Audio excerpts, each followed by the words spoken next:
기도하심으로 12월 1일 금요일 아침 예배를 하나님께 드립니다.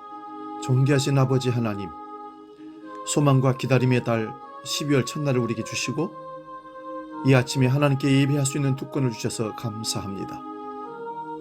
지금까지 함께 하셨던 하나님은 12월에도 동일하게 우리와 함께 하시고 동행하시며 우리 믿음의 사람들을 이끌어 가실 줄로 믿습니다. 믿음의 사람들의 가정과 자녀들과 생업과 직장과 일터 위에 하나님 강복하시사 10월에는 2023년 마지막 달 결신하고 하나님 앞에 열매를 드리며 감사하는 아름다운 마지막 달 될 수 있도록 주님 도와 주시옵소서. 마무리를 잘하게 하시고 새로운 한 해를 소망 가운데 준비하는 시간 되게 해 주시옵소서. 이제는 사도신경으로 신앙 고백합니다. 나는 전능하신 아버지 하나님, 천지의 창조주를 믿습니다. 나는 그의 유일하신 아들 우리 주 예수 그리스도를 믿습니다. 그는 성령으로 잉태되어 동정녀 마리아에게서 나시고 본디오 빌라도에게 고난을 받아 십자가에 못 박혀 죽으시고 장사된 지 사흘 만에 죽은 자 가운데서 다시 살아나셨으며 하늘에 오르시어 전능하신 아버지 하나님 우편에 앉아 계시다가 거기로부터 살아있는 자와 죽은 자를 심판하러 오십니다. 나는 성령을 믿으며 거룩한 공교회와 성도의 교제와 죄를 용서받는 것과 몸의 부활과 영생을 믿습니다. 아멘.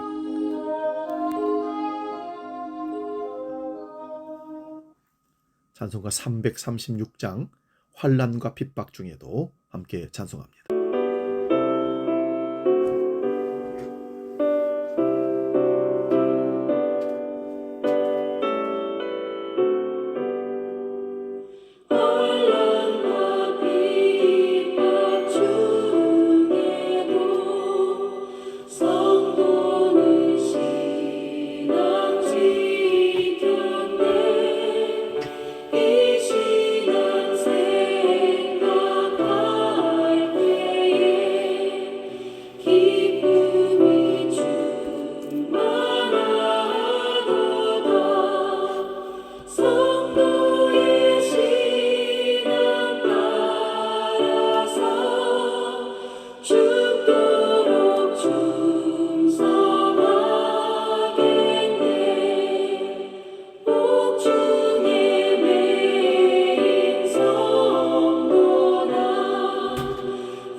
(12월) 첫날 우리에게 주시는 하나님 말씀은 구약성경 요나서 1장 1절에서 3절까지 말씀입니다.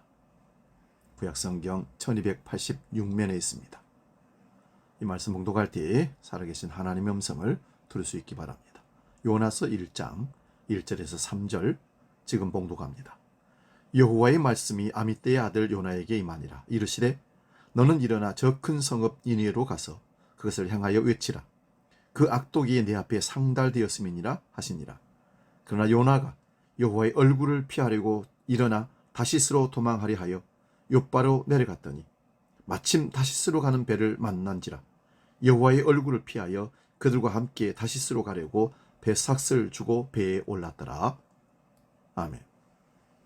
봉독한 말씀으로 때마침의 유혹, 이런 제목으로 말씀 상고하면서 은혜를 나눕니다.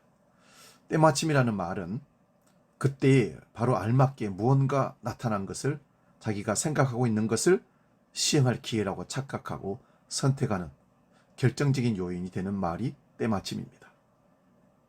배고픈데 때마침 누군가가 간식을 사왔더라. 어떤 일을 이제 끝마치려고 했는데 때마침 누군가가 와서 그 일을 다시 시작하게 되었다. 가령 내가 어려움에 처해 생사를 오락가락하는 그때 마침 어떤 사람이 지나가다가 도와주어서 살았다는 것을 나는 내 입장으로 해석해서 굳게 믿습니다. 그러나 지나가던 그 사람은 그 사람과 상관없이 거기를 지나갈 수밖에 없는 상황이 나와 결코 만나기 위해 지나간 것이 아니라고 말할 수도 있습니다. 오늘 본문은 요나의 이야기입니다. 이방의 큰 성읍이 적국이었던 니느웨를 향한 회개의 명령을 거부한 요나는 하나님의 얼굴을 피하기 위하여 다시스로 도망가고 있는 요나에게 때마침 너무나도 알맞게 다시스로 가는 배가 준비된 것입니다. 다시 말씀드리면 니느웨로 가는 배는 없고 때마침 다시스로 가려고 마음먹었는데 다시스로 가는 배가 있었습니다. 그래서 요나는 마음속에 이렇게 생각할 겁니다. 하나님, 나는 분명히 니느웨로 가려고 배를 찾았는데 그 배는 없고 다시스로 가는 배만 있어서 내가 때마침 그 배를 탔습니다. 그렇게 핑계하고 싶은 마음이 본성적으로 있었을 것입니다. 하나님의 뜻을 거부하고 도망하던 사람을 위해 준비된 것이 있다는 이 얘기를 그리스도인들은 어떻게 받아들여야 하겠습니까? 많은 신앙인들에게 때마침이라는 말은 하나님의 적절한 인도하심에 주로 사용되는 단어로 여겨져 왔습니다. 특히 삶의 자리에서 일이 잘 풀리면 하나님께서 인도한 것이라고 너무 쉽게 말해왔기 때문입니다. 하지만 요나에게 적용된 때마침이라는 단어는 사실 우리의 속사람이 사람 중심이며 나 중심의 삶을 살아가고 있음을 적나라하게 보여주는 단어입니다. 한 걸음 더 나아가면 하나님의 생각과 기준보다 내 생각과 내 기준으로 이 땅을 살아가도록 우리를 합리화시켜주는 단어였던 것이 때마침입니다. 하나님의 뜻을 피하고 있는 우리의 삶에서 가장 많이 우리를 유혹하는 단어가 때마침이라는 사실을 기억하십시오. 요나는 다시스로 가기로 한 순간부터 불안했던 것입니다. 하나님의 명령보다 자신의 판단을 더 믿었으니 그렇게 생각했을 것입니다. 그런 그에게 때마침 모든 것이 준비되었습니다. 때마침이란 말은 하나님도 그렇게 하길 원했었을 거라고 그럴듯하게 요나를 속였습니다. 하나님 중심의 삶과 나 중심의 삶이 절묘하게 뒤바뀌는 단어였습니다. 마침 다시스로 가는 배를 만난지라 완벽히 준비되고 자기가 생각하는 대로 일이 술술 풀려가는 상황 속에서 요나는 때마침이라는 단어에 유혹이 되었습니다. 그에게 거짓된 평안이 찾아온 겁니다. 가끔 우리는 문제를 위해 노력하다가 마음이 편해지면 그것이 마치 하나님의 평안이라고 생각할 때가 있습니다. 하지만 점검하고 분별할 수 있어야 합니다. 그것이 때마침의 유혹인지 하나님의 뜻 안에서 허락된 평안인지를 말입니다. 요나가 다시스로 가는 것은 하나님의 뜻이 아니었습니다. 때마침이라는 말은 개역 한글판 성경에만 기록되어 있습니다. 이 단어는 요나가 다시스로 가는 배를 만나는 순간 자기 함락을 통해 거짓 평안을 만난 모습을 정확히 짚어냅니다. 요나의 자기 합리화는 바다에 빠지면서 부서졌습니다. 우리에게 일어나는 기회들과 준비된 일들, 그리고 예상하지 못했던 행복한 일들이 모두 때마침의 유혹이 아닐 것입니다. 다만 잘 풀려가고 있다는 이유만으로 하나님의 얼굴을 피하고 있는 마음의 욕심을 발견하지 못한다면 이 이야기는 달라질 것입니다. 우리 그리스도인들은 늘 우리의 삶을 돌아봐야 합니다. 합리화의 유혹에 빠져 여호와의 얼굴을 피해 하나님의 뜻을 외면하고 있는 것은 아닌지 점검해야 합니다. 삶은 우리가 하나님으로부터 너무 쉽게 숨어버리도록 만듭니다. 바쁜 일상이 그렇고 즐겁고 행복한 나 중심의 삶이 그렇습니다. 삶의 깊숙이 빠져들면 때마침의 유혹에 쉽게 빠집니다. 유혹을 벗어난 요나의 회복은 하나님을 다시 그의 주님으로 고백하며 이루어집니다.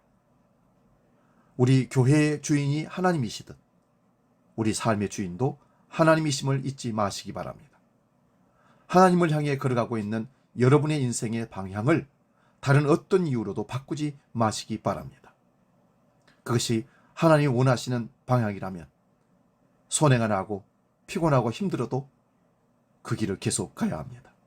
마침 내가 힘들고 피곤하고 어려운데 다른 길이 선택지가 나왔다고 마치 그것을 하나님의 뜻인 것으로 해석하고 그것으로 가는 어리석음에 빠지지 마시길 바랍니다.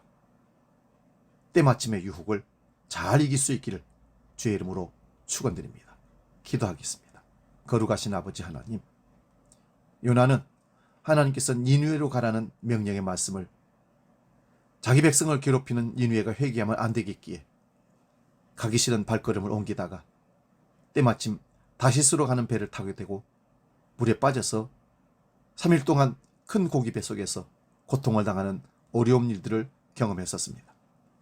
우리는 때마침의 유혹을 마치 그것을 하나님의 뜻으로 받아들이고 하나님도 그렇게 생각할 것이라고 하나님도 자기식대로 생각하고 판단하는 그런 오류를 범하지 않도록 우리를 강력하게 지켜주시고, 하나님, 때마침의 유혹이 과연 하나님께로부터인지 내 자기 욕심으로부터 온 것인지를 잘 분별하고 깨달아 실수하지 않도록 우리를 이끌어 주시옵소서. 주기도록 기도합니다. 하늘에 계신 우리 아버지, 아버지의 이름을 거룩하게 하시며 아버지의 나라가 오게 하시며 아버지의 뜻이 하늘에서와 같이 땅에서도 이루어지게 하소서. 오늘 우리에게 일용할 양식을 주시고 우리가 우리에게 잘못한 사람을 용서하여 준 것 같이 우리 죄를 용서하여 주시고 우리를 시험에 빠지지 않게 하시고 악에서 구하소서. 나라와 권능과 영광이 영원히 아버지의 것입니다. 아멘.